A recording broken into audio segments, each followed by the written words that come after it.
All right, good morning, happy Monday. Let's get started, shall we? All right, so Shaun is still not well, and he's been told to be off for 2 more weeks, so you're with me, and so that's good. So just keep meeting here until you hear otherwise. I'm guessing that I'll be with you for the rest of the term. So, I mean, we don't have that much time left. So, so likely, but yeah. So for review, oh, and of course my hands were so dry, so I moisturized them. And now my pen is slipping all over the place. Rub it on my jeans. Okay. Didn't really help. So for review, we started talking about one-to-one functions. And so the key thing with one-to-one functions is a function is only invertible if it is one-to-one. So we'll start with saying a function is only invertible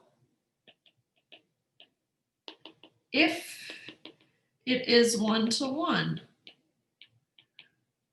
Which kind of begs the question, well, what does it mean to be one-to-one? Well, a function is one-to-one if each x, so each input maps to a unique output. Okay, so the outputs can only be mapped to once. Okay? And so one-to-one, a function is one-to-one if each input x maps to a unique output y. Maps to a unique output y. Okay. So what does that look like? Well, it looks like, so each y value can only happen once, right? And so we can determine if a function is one-to-one graphically using the horizontal line test. And that's kind of where we ended off last day. So we can determine if a function, so it has to be a function. Remember, a function, each x can only map to a singular y value. Okay, so we can determine if a function is one-to-one graphically, graphically by using the horizontal line test. Horizontal line test. So what does that look like? I'm going to grab some functions here. I've got them ready to go here. Okay.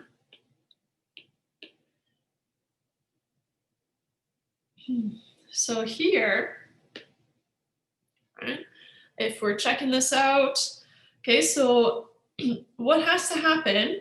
It's one-to-one. So remember, to check if it's a function, we use the vertical line test. So we make sure that we only cross the graph at one point. So first, let's go through and make sure that these are functions, right? And it looks like they all are, right? I can draw vertical lines at any point, and I only cross the graph once, right? Even here, there's a bit of a crook here, but there's no overlap in the lines. So it looks like these are all functions, so that's great. Now we need to see if they're one-to-one functions. So here, right, using the vertical line test,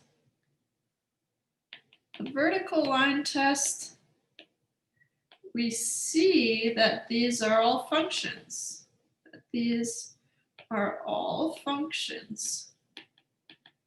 Okay, so they have to be functions before we can say that they're one-to-one. Sorry. Not that my handwriting is that good to begin with. Okay, maybe I'll use this light blue one.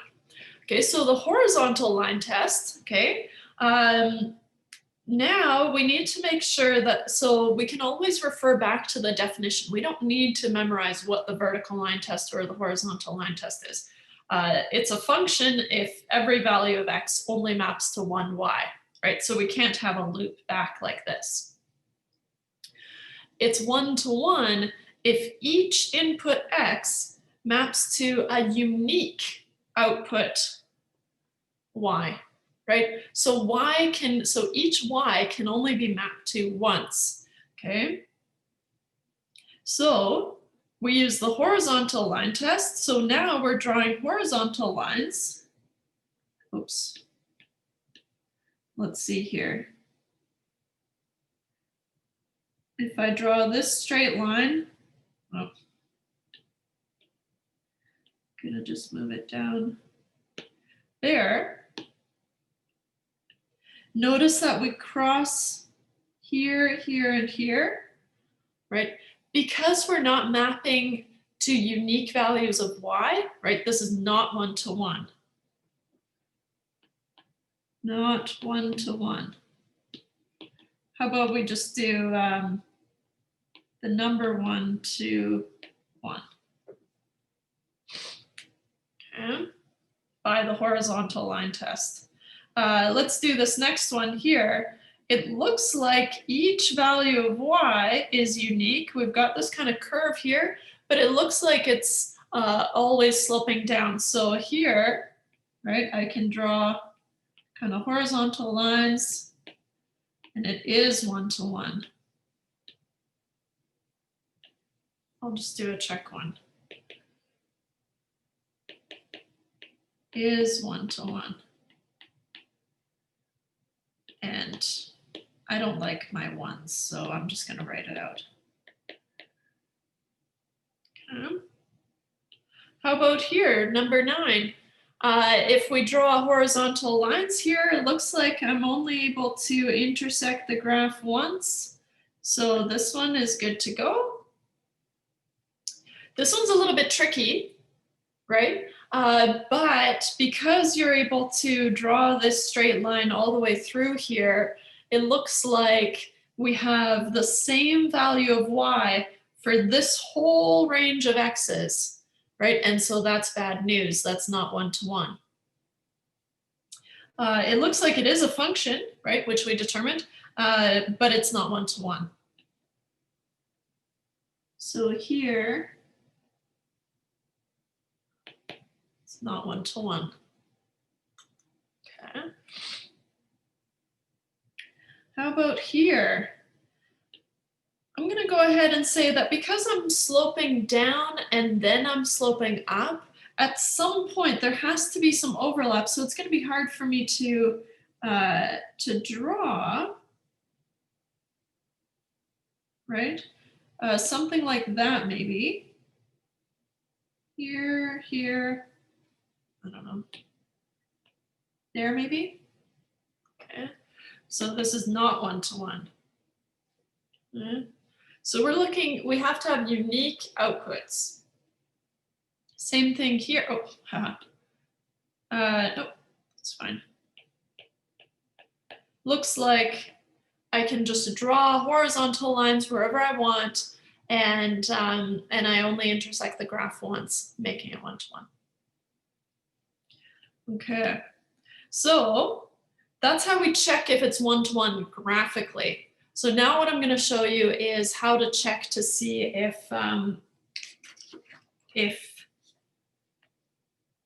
things are, one last thing before we do that. Sorry. Okay, but that's the end of the review. So we saw some functions that are not one-to-one, okay? For example, up here, right? We saw that this first function was not one-to-one, okay? One thing that we can do is we can restrict the domain. So we can restrict the inputs to make it one-to-one. And so that's what happens a lot of the time is you restrict the domain, so the inputs that you can put in there, and then you'll have a one-to-one function which is invertible. Okay? So we can restrict the domain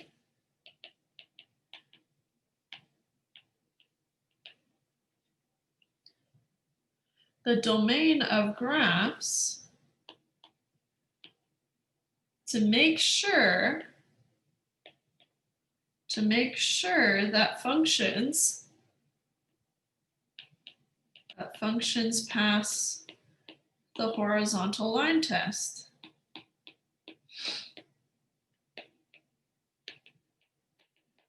So for example, if you have something like x squared, right? We looked at x squared last day, kind of looks like this, right? So here we have x squared. Well, it's not one-to-one because I am able to pass through the graph twice, right? For each horizontal line, I'm passing through twice. So overall, it's not one-to-one. Not one-to-one, right? But what if we only look at x squared? Now, that wasn't very good. So x squared, where x is greater than or equal to 0, right? Now we're only looking at this one here, right, on the positive side of the x's. And so now all of a sudden, x squared, only on the domain where x is greater than or equal to 0, that's going to be one-to-one. So here, now I'm able to draw horizontal lines through this thing, and I'm getting unique values of y. So it is one-to-one, right? So we can restrict the domain if we need to, and we do that later in calculus when we're dealing with trig functions, because we need to find the inverse, but then we restrict the domain, and then we're able to find the one-to-one function. Okay. So the horizontal line test is to see if it's one-to-one graphically. Okay. We can see if a function is one-to-one algebraically. So algebraically just means using math, right? And so we can decide if a function is one-to-one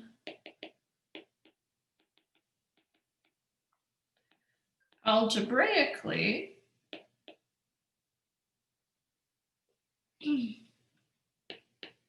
by showing that if f of A equals f of B, then A equals B. Okay, meaning that, okay, so here we have two unique outputs, okay, but if they're equal to each other, then it must mean that this is the same input. Okay, so it's the same thing that we did graphically, but it's a little bit different. Okay, but if you have to prove that a function is one-to-one, this is how you do it. Okay, so what you do is you take f of A and f of B and you set them equal to each other. And what's going to happen is things will kind of fall out, and eventually you're just going to have A equals B. It sounds silly, but sometimes it takes quite a bit of work to get there. For us, we'll just have to manipulate it until we get to A equals B. But if you never get to A equals B, then it's not one-to-one.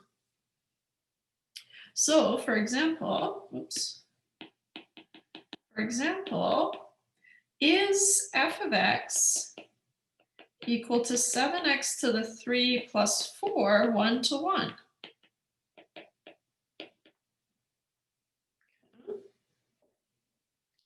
So what I'm going to do, and you can use x1, x2, that's what Shaun has in his notes, but I actually like a and b because then you don't have to deal with subscripts. So I will say down here, or f of x1 equals f of x2, then x1 equals x2, right? If you want to talk about just x values, but I like just a and b because they're easier to look at. So what we do is we take f of a equals f of b. Okay. F of a is 7a to the power of 3 plus 4. 7a to the power of 3 plus 4, and then f of b is 7b to the power of 3 plus 4. Okay. Like I said, it looks obvious that a equals b, so we just need to get there and kind of manipulate this algebraically to show that a is equal to b. Okay, so what I'm going to do is I'm just going to slowly start to isolate one of the variables a or b. It doesn't matter. So I'm going to subtract 4 from both sides. So I get 7a to the 3 plus 4 minus 4 is 7b to the 3. Of course, plus 4 minus 4 goes away. So now I have 7a to the 3 is 7b to the 3. So, oops. Okay. If I divide one of the sides by 7, right, I get 8, or both sides by 7 technically, 7b to the 3 divided by 7. Of course, 7 over 7 is going to go to 1. So now I have a to the power of 3 is b to the power of 3. Now the pickle here is if you have a square here, when you take the square root, you actually yield the positive and the negative because squaring it kind of releases the negative, right? So it only yields positive values. Whereas what's nice about to the power of 3 is that it'll keep a negative value. So if you put in a negative value here, it'll stay. So for that reason, a to the power of 3, if we take the third root of it, right, which is how we undo this to the power of 3, it retains the value of a, right? And so what we'll do is we'll take the third root of a to the 3 and the third root of b to the 3, right? Take the third root of both sides. So then we get a equals b. Therefore, f of x is 1 to 1. Okay, so if you're ever asked to show that a function is 1 to 1 algebraically, or, I mean, in general, if you're asked to show that a function is 1 to 1, we mean show it like this, show it algebraically. So, so just remember, okay, what you do is you set f of a equal to f of b, and then you just kind of manipulate it until you have a equals b. Okay. All right. So that's how we show that it's 1 to 1. Remember from the very beginning here, if we scroll way back up, that wasn't that far, a function is only invertible if it's 1 to 1. Okay, so it's important to be able to show that it's 1 to 1 before we find the inverse, right? So the inverse is the function that undoes another function, right? Just like we saw here, right? We know to undo a to the power of 3, I have to take the third root, right? We can work with the exponents if you want to, but at the end of the day, you're taking the third root. And so that's the inverse, right? And so what we do is we can establish what the inverse of a function is. Okay. So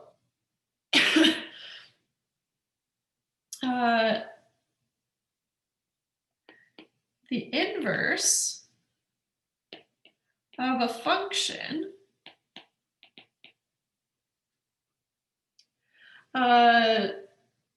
reverses the function operation, right? So reverses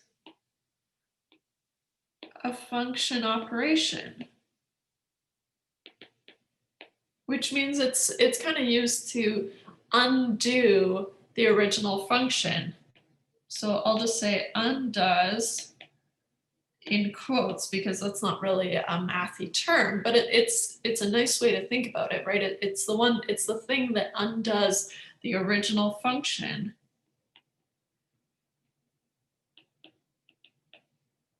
And here I'll say recall a function is only invertible, right? So it'll only have an inverse, right? Invertible, if it's one-to-one. A function is only invertible if it is, one-to-one. Okay. So the inverse of a function is denoted by f to the power of -1 of x is the inverse of f of x, is how you read it. Okay, so f to the power of -1. So don't be confused here because the power of -1 is on the f. It's not on the x, right? And so it's not 1 over x. It's on the f.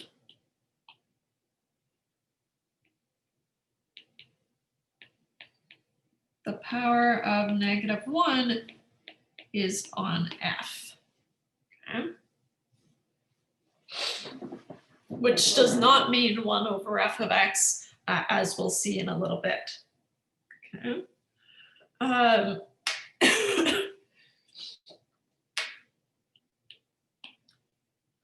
What's kind of nice is that if f of x has domain A and range B, okay, then the inverse is going to have domain B and range A. So what happens is they just kind of swap. So then, I'll put a comma there instead. Then the inverse of f of x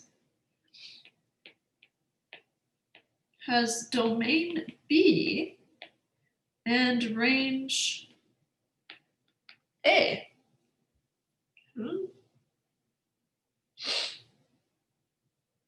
Okay.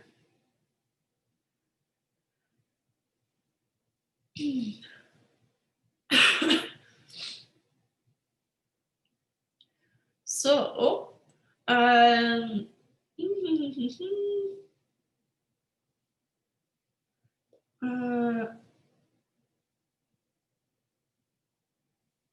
I'm just seeing here if I can go ahead with my next thing. Yes, I can. Okay. A function and its inverse can be confirmed using what's called the inverse function property. Okay, so we can check to see if we have found the correct inverse. So we can check to see, and I don't know about you, but I always like having ways to check my work, right? So if I'm asked to find the inverse, it's really nice to know how to make sure that it's the right inverse. So we can check to see if the inverse f -1 x, f to the -1 x, I'll clean that up, f to the -1. So we can check to see if the inverse, f inverse of x, is in fact the inverse of f of x using the following cancellation properties.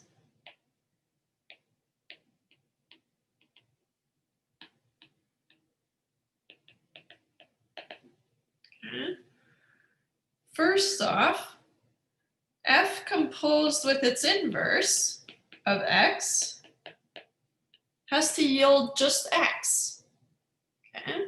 So what does that look like? I'll kind of go here. Has to be f composed with the inverse of f of x. Well, that has to equal x. Okay, so whether you like writing it like this, f composed with the inverse, and we talked about compositions last day, right? I actually like to write it like this. F composed with f inverse of x has to equal x, and the other way around, right? The inverse composed with the original function has to be equal to x as well. So we have to show both sides, and it's usually nice to just do them kind of side by side if you have enough room. So, and the inverse composed with the function of x, which is also, we can write f inverse of f of x, has to equal x. Okay. Both of these have to be true. I can't think of a scenario where one is true and the other isn't, but you still have to show them. So you have to show both.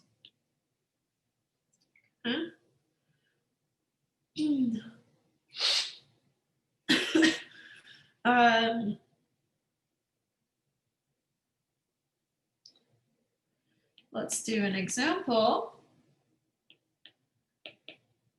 Actually, I'm just going to steal a better one, a kind of a trickier one. Yeah.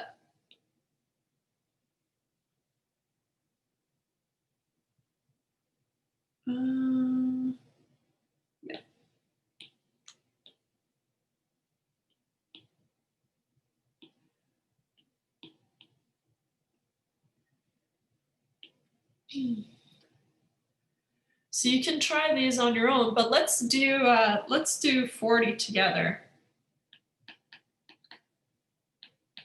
as an example. So if we have f of x equals 2 minus 5x, and g of x is 2 minus x over 5, okay, so here, use the inverse function property to show that f and g are inverses of each other. So what that means is if we have f of x, then g of x must be f inverse of x. Or if we want to go from g of x to g inverse of x, that's fine. Okay, so what happens is there's this revolving door, right? So if you have a function f of x and you found its inverse, f inverse of x, well, from the f inverse, f of x is the inverse of the inverse. So there's that kind of swing door property, right, where they're inverses of each other. Okay. So what we do is we have to show that if we take f composed with g, we should end up at x. And if we take g composed with f, we should end up at x. Okay. So to show that f of x and g of x are inverses of each other,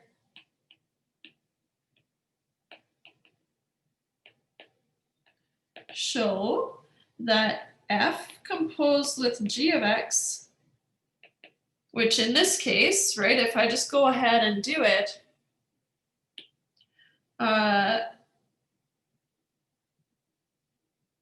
let's see here. I'll finish this sentence. Sorry. Show f of g of x is equal to x, and I'll scoot this down one.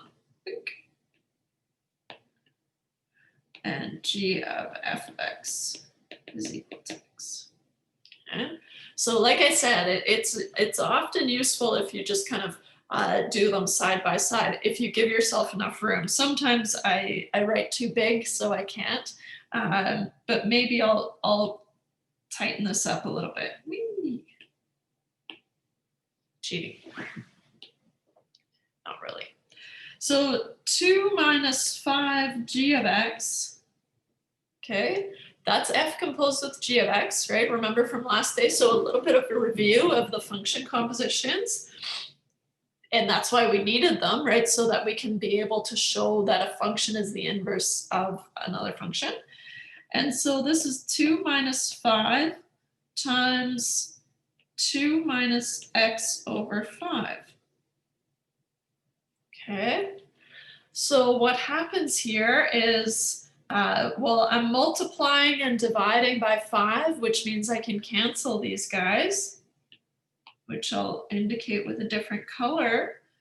And then I have to bring this negative inside. So just kind of working through this here, I get 2 minus x, which is going to be 2 minus 2 plus x. Well, 2 minus 2 we know is 0. And ta-da! We have x. So now I'm going to do the same thing on the other side here. Oops. Just kind of divvying up the page a little bit.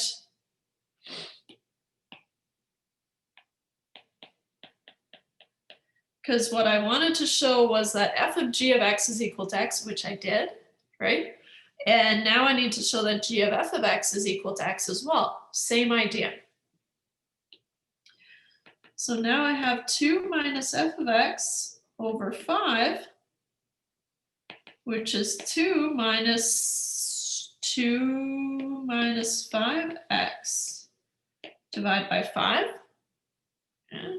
Little bit different approach, right? Because I've got a different function that I'm dealing with, but it looks like a similar scenario is going to fall out, right? And so 2 minus 2, so I need to expand this negative inside here. So I get 2 minus 2 plus 5x divided by 5. If I simplify the numerator, I get 2 minus 2 goes away. So then I'm at 5x divided by 5. 5 divided by 5 is, of course, going to go away. And so I'm left with x. Okay. So here, therefore, f of x and g of x are inverses of each other.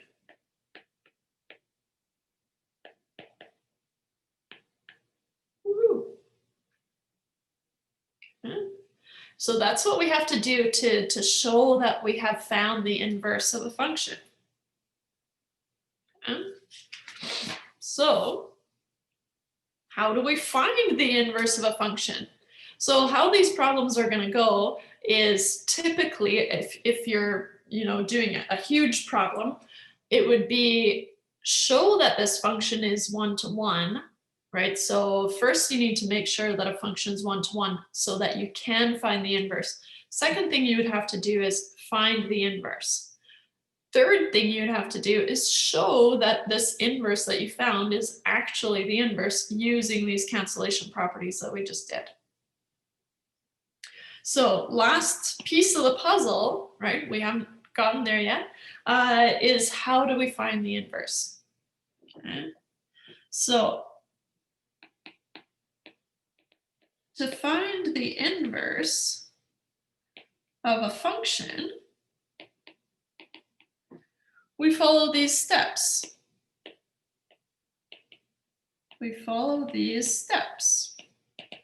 Okay.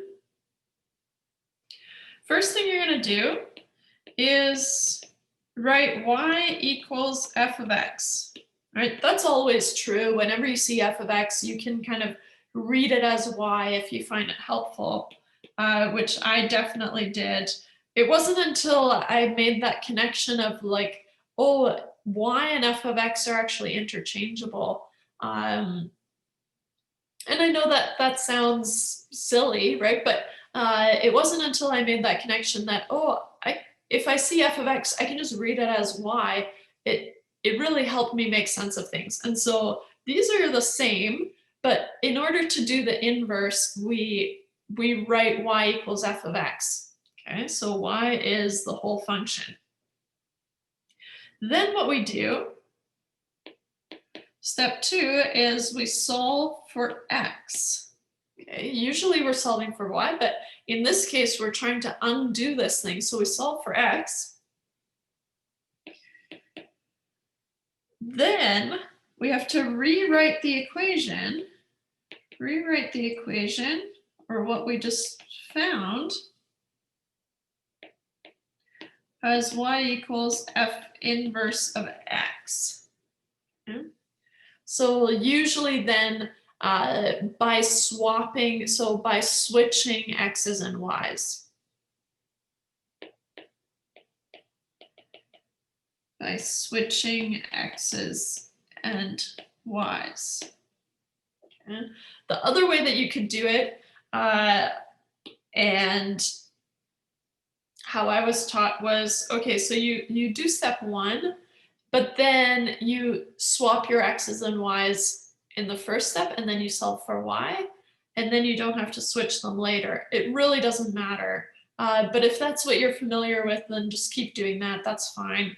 But we're just going to follow this kind of procedure. But I'm just saying, if you're comfortable finding the inverse, then just do whatever you usually do. Okay. So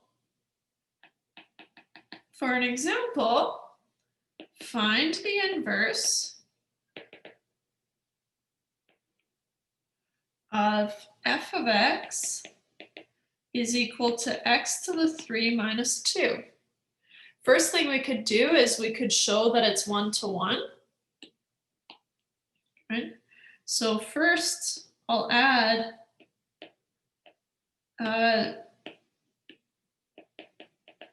first show that f of x is 1-to-1.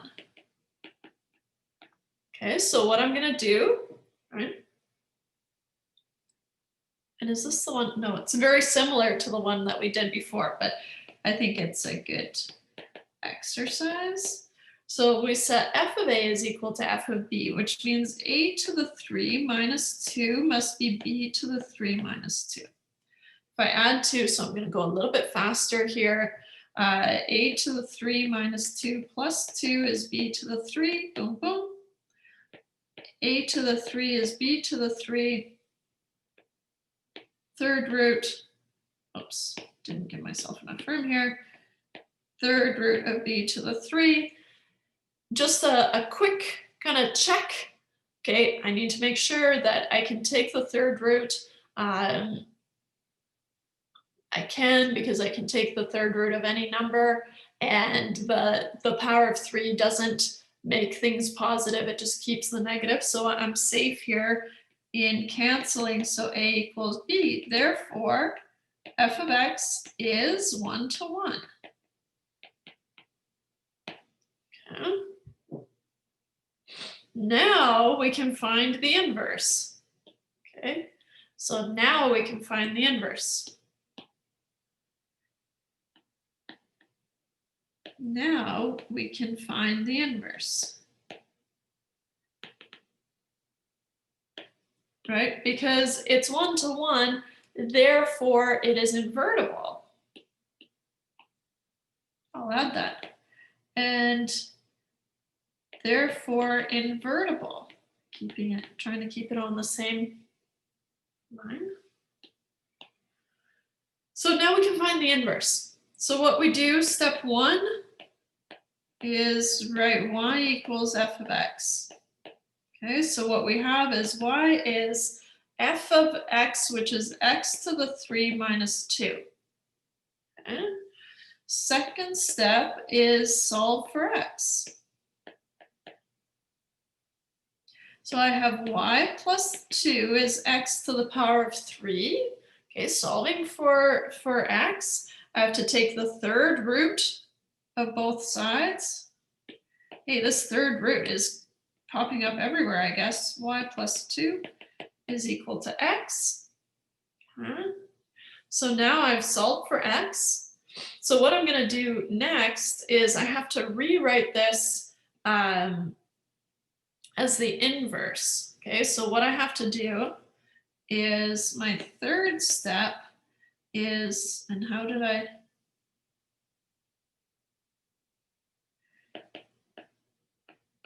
Rewrite as y equals f inverse of x by switching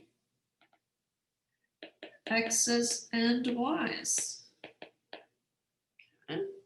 So now I'm looking up here and I'm just going to switch wherever I see a y, I'm going to write x, and wherever I see an x, I'm going to write y. So I have, I'll write it out again, y plus 2, third root of y plus 2. I'm just writing, I like to have my x's on the left-hand side, so whatever I've solved for. But notice that the equal sign, I can just swing around the equal sign, right? So kind of get comfortable with that. So now I'm going to rewrite this as y equals the third root of x plus 2, okay? Where this y,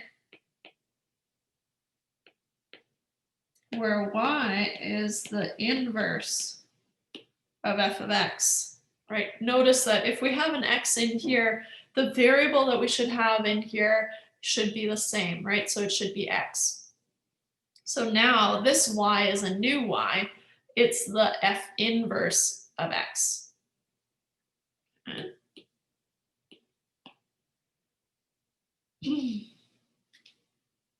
Okay. So, all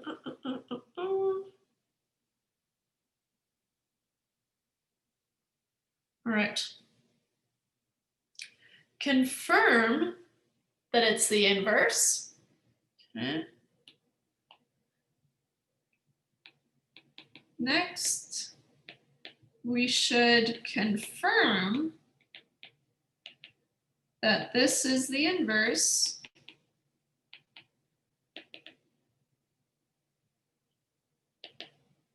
So I have f of f inverse of x, which in this case is going to be, where is it? X to the 3 minus 2, so f inverse of x to the power of 3 minus 2. Okay. Where the inverse here is the third root of x plus 2 to the power of 3 minus 2. Well, of course, this third root to the power of 3 is going to cancel out. So I have x plus 2 minus 2, which of course is just going to be x. Got a page break here, so what I'm going to do, I'm going to scoot this all over.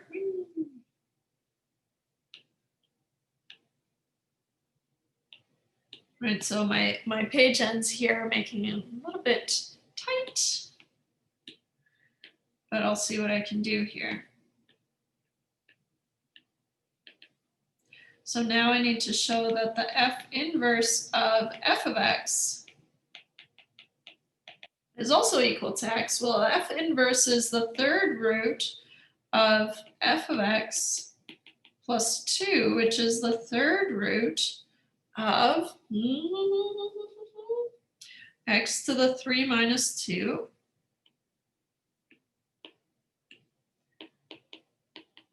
plus 2. What I did here, I should be putting brackets around x to the 3 minus 2. Okay, in fact, maybe I will, right? You don't have to because it's the first term, so, or the first set of terms. It's important if you have minus x to the 3 minus 2, right? Because then you have to bring that negative inside. But I'm running out of space here, so I wanted to cancel this minus 2 plus 2. So now I have the third root of x to the power of 3, well, which is just x. So now we can say that this inverse that we found, we've actually been able to show that it is in fact the inverse of f of x. Therefore, f inverse of x is in fact,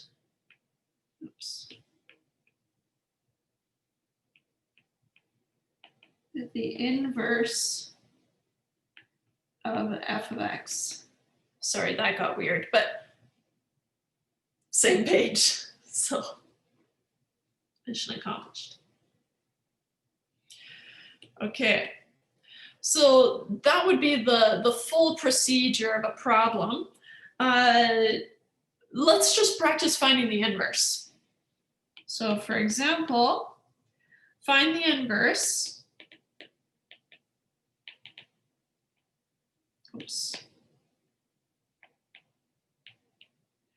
of f of x equals x minus 3 over x plus 4.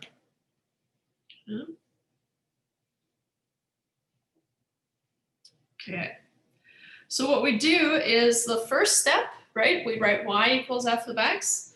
So y equals f of x. So y is x minus 3 over x plus 4. Then we're going to solve for x. So to solve for x, right, I need to get x's on its own. There's no way I can extract an x out of here. So what I'm going to do is I'm going to multiply both sides by x plus 4 and then expand and see if I can get x's on their own.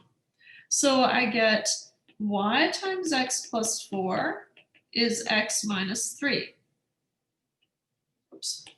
I'm going to expand this out because I need to get the x's on their own. So I get yx plus 4y. In fact, what I'm going to do is I'm going to write the xy plus 4y. It just looks nicer, right? If I'd write xy for some reason instead of yx, they're the same. A times b is b times a, so it's allowed. Is x minus 3. So if I'm trying to get x's on their own, right, what I can do is I can subtract x from this side, and I can subtract 4y from the left-hand side. So I can do a little switcheroo here, right? I'm trying to solve for x. So I'll make a note here. So now solve for x. So I get xy minus x is negative 3 minus 4y. Okay. Here, now I'm able to pull out a common x, right? There's a common factor of x, and so I can write x times y minus 1 is negative 3 minus 4y. You can pull out a negative here. I'm not going to bother, but what I can do is I can divide both sides by y minus 1 to get x on its own. So now I've solved for x. So x is negative 3 minus 4y divided by y minus 1. So now, right, I replace the x's and y's, right? So y's become x's become y's, but that new y is the inverse of the function. So here, replace x's and y's.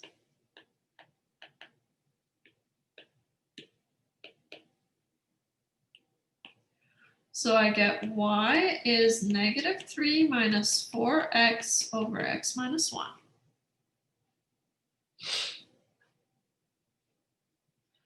So, and then this here, this y is the inverse of f of x. Okay. So what I'm going to say is that therefore the inverse function of f of x is negative 3 minus 4x over x minus 1. Or typically what we have, if we have a polynomial, right, so multiple terms like this, and they're all in terms of x, then usually we have them with decreasing powers. So typically we would write negative 4x minus 3. It doesn't actually matter. It's just a nicer way to show, to write it, essentially. Or the inverse of f of x is negative 4x minus 3 over x minus 1.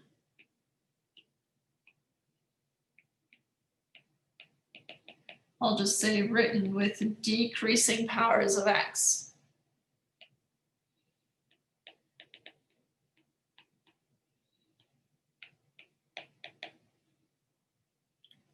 Okay. So that's the only change there. Okay, so let's see here.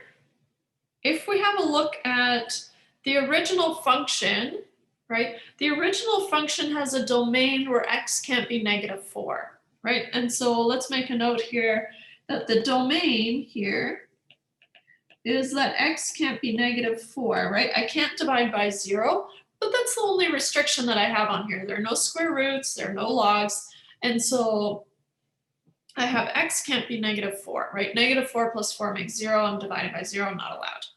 Okay. If I look at the domain of the inverse, right? Now I have a domain where x can't be 1. Okay. So here, the domain is that x can't be 1. Okay. So what happens, remember, the domain of the original function becomes the range of the inverse, whereas the domain of the inverse is the range of the original function. And so what we say is, therefore, the range of f of x, range of f inverse of x, that's important. I'm talking about the inverse of f of x is x can't be negative 4. And from here, I'm going to say, therefore, the range of f of x is that x can't be can't be 1. I don't know why I made it negative there. Okay, because of that inverse property.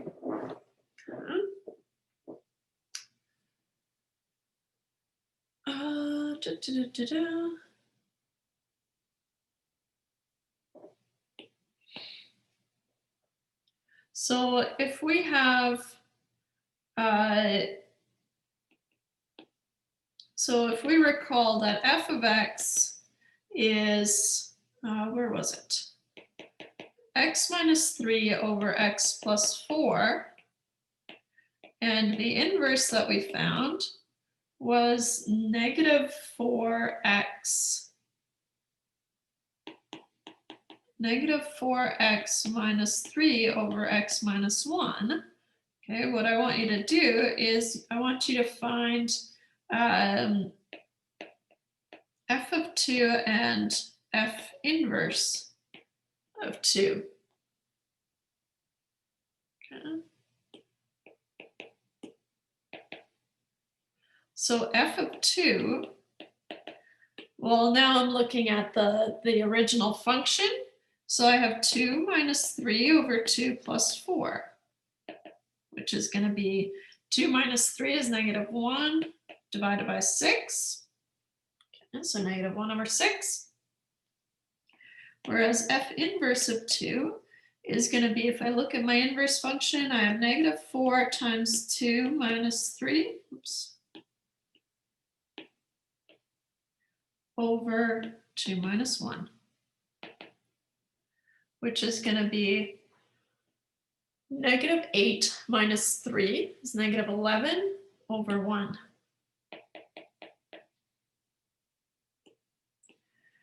It's hard to make this leap, right? So we don't have that relationship anymore of it's just the inverse. So we have to notice that these are very different, right? And so we have to go through these steps of finding the inverse of a whole function, right? So here, notice that f inverse of x is not 1 over f of x. Okay. That's a long way gone. Okay.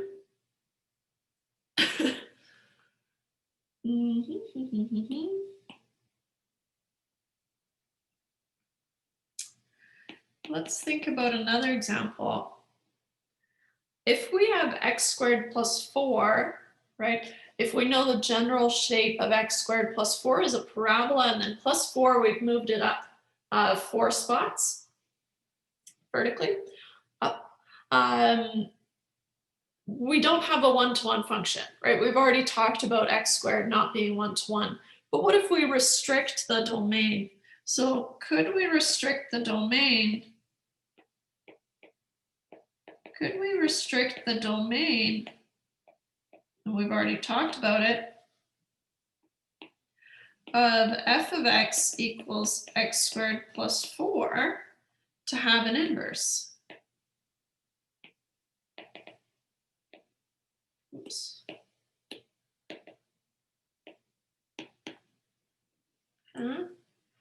Yes, right? We said yes, we can. Just let x be greater than or equal to 0. Okay. In that case, if the inputs are constantly positive, right, then the inverse of this thing is f inverse of x is going to be the root of x minus 4, right? You take your y and your x and you replace them. Okay, so let's just see here. Let's get there. Then the inverse is y equals f of x. So y equals x squared plus 4. And then we solve for x.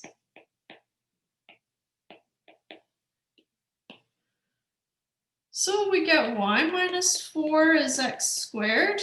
So then x is the plus minus square root of y minus 4, right? I'm just switching sides here. I did a little switcheroo.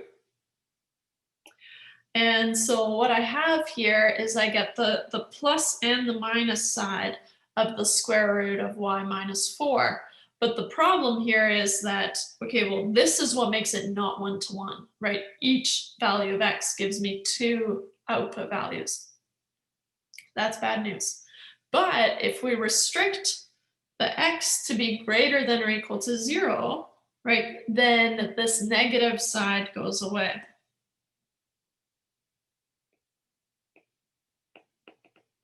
Since x is greater than or equal to 0, the negative is not an option anymore. Okay. And so what we have is that x must be the root of y minus 4, right? The positive root of y minus 4. Which, if we switcheroo here, y is the root of x minus 4. But here, this y equals f inverse of x. So then f inverse of x is the root of x minus 4. If, x is greater than or equal to 0.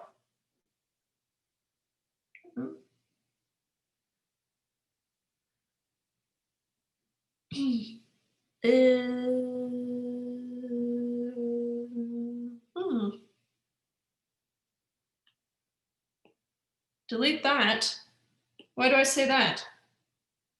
Because the x cannot be less than 4, because that would lead to taking a root of a negative number. Exactly. I'm opening myself up for illegal math here. That's bad news. So I have to adjust this, right? And my problem, right, the thing that I missed is that, okay, well, this is the domain of f of x. This is now the range of the inverse, okay? But here, what I need to do is delete that and say if x is greater than or equal to 4, right? I have to have 4 at least here for my x, okay? In order for this thing to be 0 or larger. Good. So now we have, okay.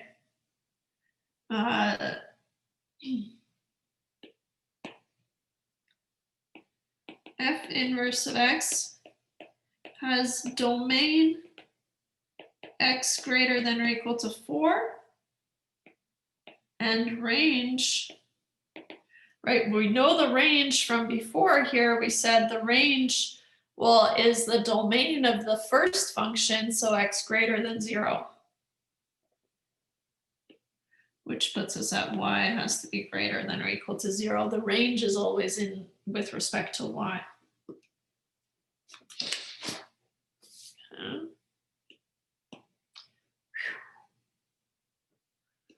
Okay, and I'll also add, and f of x has domain, just so you can see the relationship here, x greater than or equal to 0, and range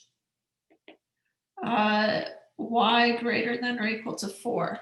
All right, see this relationship here and here between the domain and range. Good. Okay. Okay, so if we have to graph the inverse, so graphing the inverse can look a little bit weird, okay? But really what we're saying is that, okay, well, all the x values turn into y values and all the y values turn into x values. So we're doing this kind of swap, and what happens is the swap happens around the line of y equals x. So it happens around the diagonal, which is a little bit hard to see. Okay. So graphing the inverse. The inverse function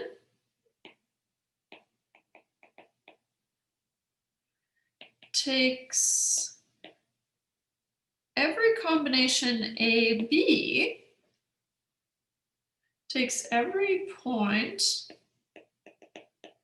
actually I should say every point a, b, takes every point a, b of the original function,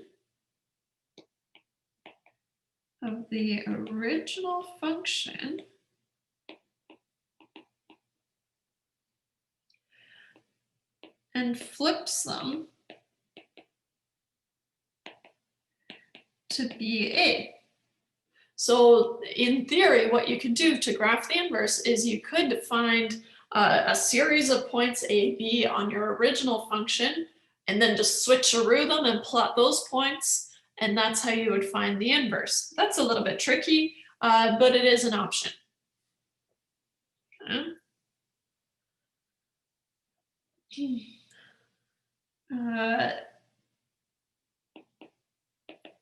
This is the same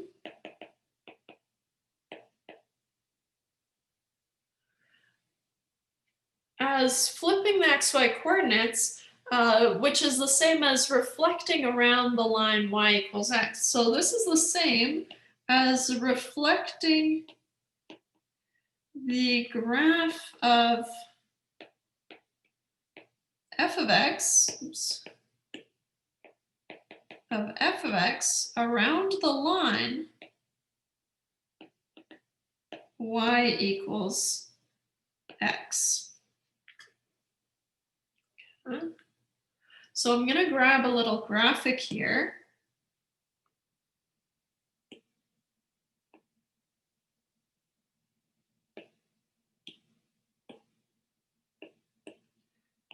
To show you what I mean. So the line y equals x is this diagonal line through the origin, right? I'll add that in here. Diagonal line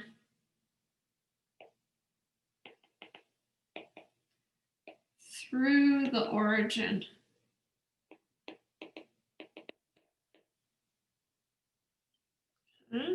So we have y equals x here.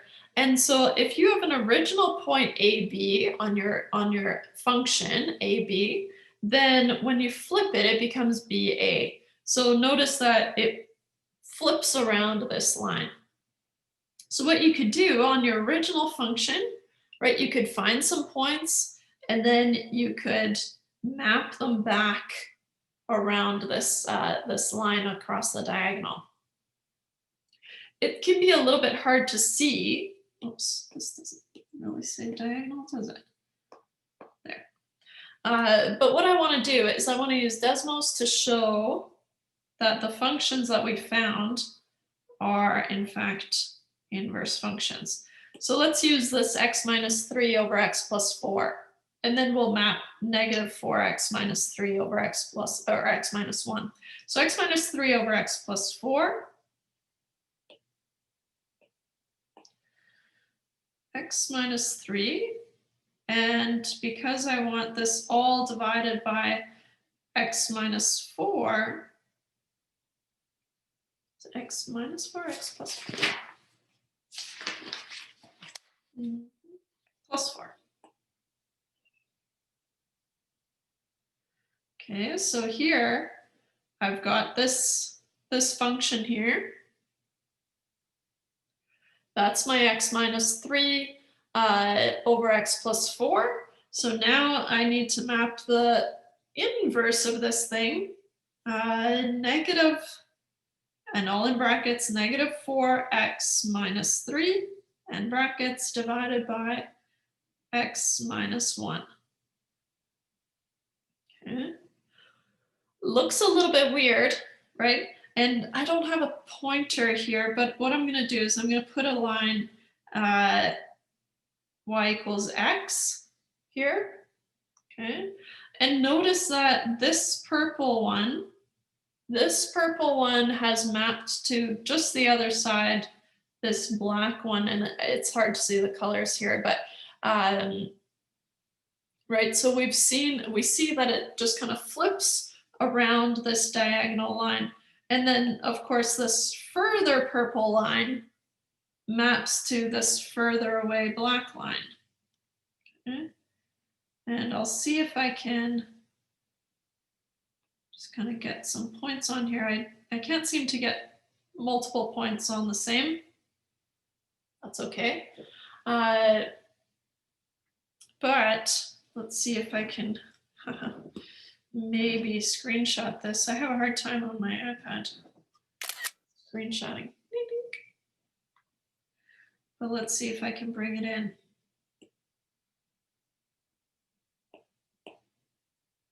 Oh, that's not the right one. Let's see here.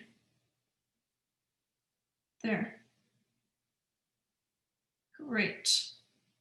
Right, and so we have this reflection around y equals x, right? And then these two are inverses of each other. Okay.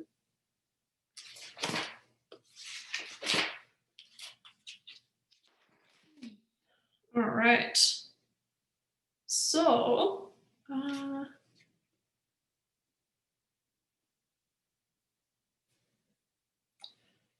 any questions?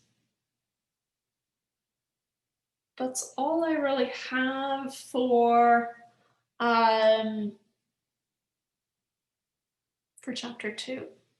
So if you have any questions, let me know. I do. Yeah, hit me. Yeah,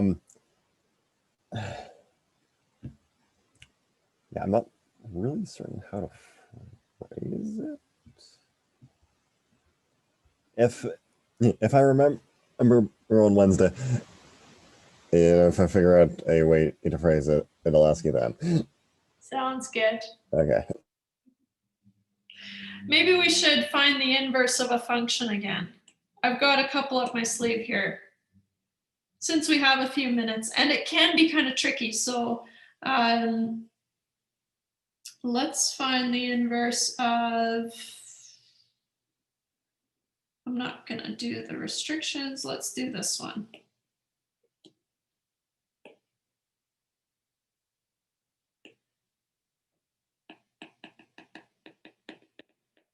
Find the inverse of, whee, got so small and crooked. Come on.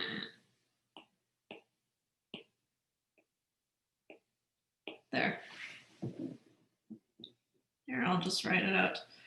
F of x is 3 minus 4x over 8x minus 1. In fact, we've got enough time.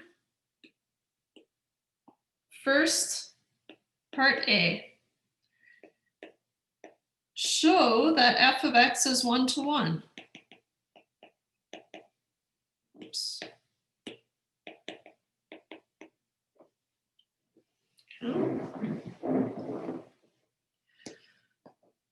So what I have to do is I'm going to show that f of a is equal to f of b. This one's going to get a little bit weirder, right? But I have 3 minus 4a over 8a minus 1 is 3 minus 4b over 8b minus 1. And I just need to show that at the end of the day, a equals b.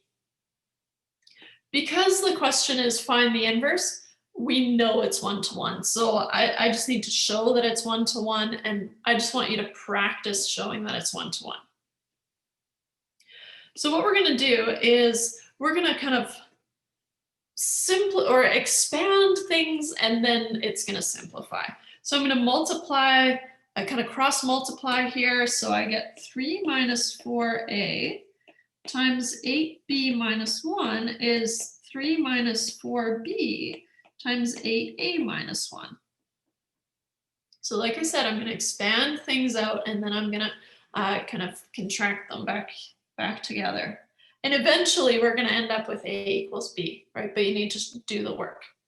So 3 times 8b is 24b minus 3 minus, and let's see here, 4 times 8 is 32. And let me just make sure. Minus 32ab plus 4a. And I'll scoot this over just a bit.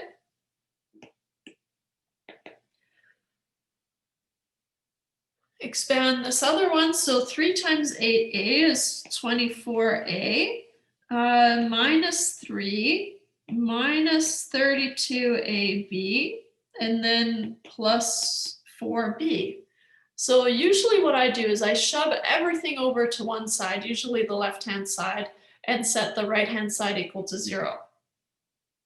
So I get 24b minus 3 minus 32ab plus 4a minus 24a plus 3. And here you have to be really careful, right, when you're moving each of these terms over. And even I forget sometimes to make negatives positive and positives negative. But here we go, plus 3 plus 32ab minus 4b is equal to 0. Okay. What's nice is a lot of this stuff is going to cancel, right? We've got,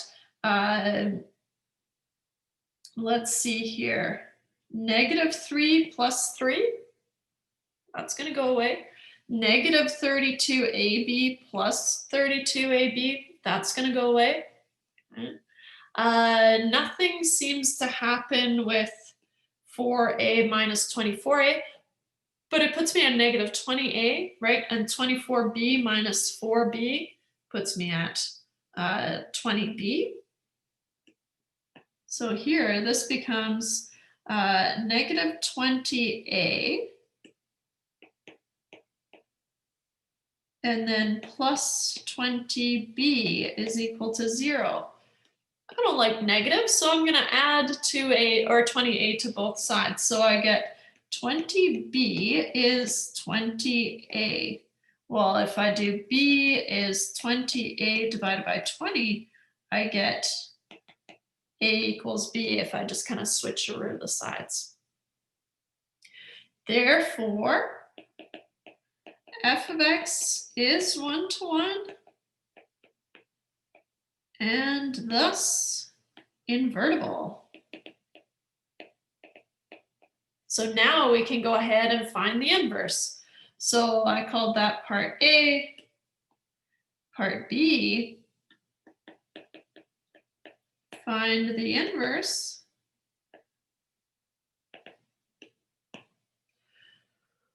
All right, first step we do, y equals f of x. Now y equals f of x, 3 minus 4x over 8x minus 1. Y is 3 minus 4x over 8x minus 1. I just want to make sure. 3 minus 4x over 8x minus 1. Yeah. I solve for x.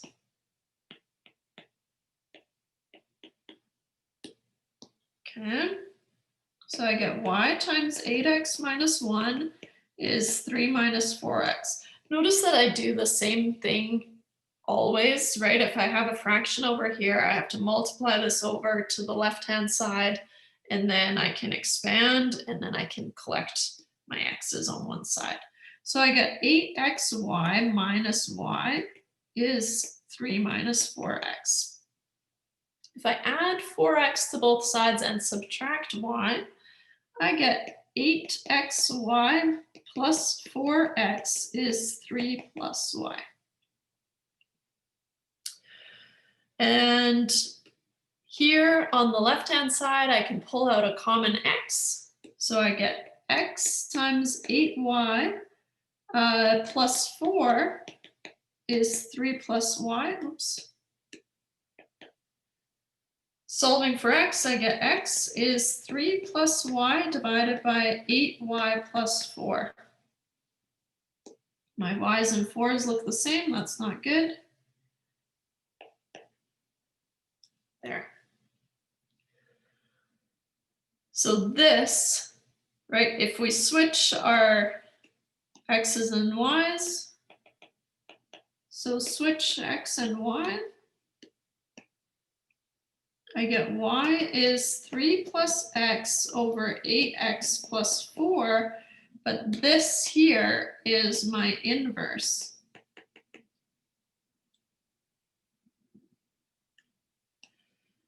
So therefore, f inverse of x, which was what we were going to find, 3 plus x over 8x plus 4. Okay. And then we can show that this is the inverse by showing that now we incorporate those cancellation properties, right? That f of the f inverse of x is equal to x, and the inverse composed with f of x is also equal to x, which we don't have time to do today, but that's what we would do. And maybe what I'll do is I'll finish the notes when we're done here before I post them, and I'll just show it. But it might be a good exercise, or it would be a good exercise for you to try them on your own and then have a peek at the notes later to make sure that you got it right. So just a quick question. Oh, sorry, say that again. Just a quick question. Sure. For writing out the f is the inverse equals x, and f, and yeah, inverse f is f equals x. Could you technically write it out as f, or inverse f of f equals f of inverse f to like show that they both equal out to x? So that, yeah. So if you wanted to show that, if you wanted to just write that f of f inverse of x is equal to f inverse of f of x, and they're both equal to x, you can do that. Okay, cool. Awesome. Cool. Nice. So what I'll do is, like I said, try these on your own and then check the notes that I post in a little bit here to make sure that you got it. So we'll start chapter 3 next day on Wednesday. and I'll see you then. Ciao, ciao. But if you have any questions, let me know.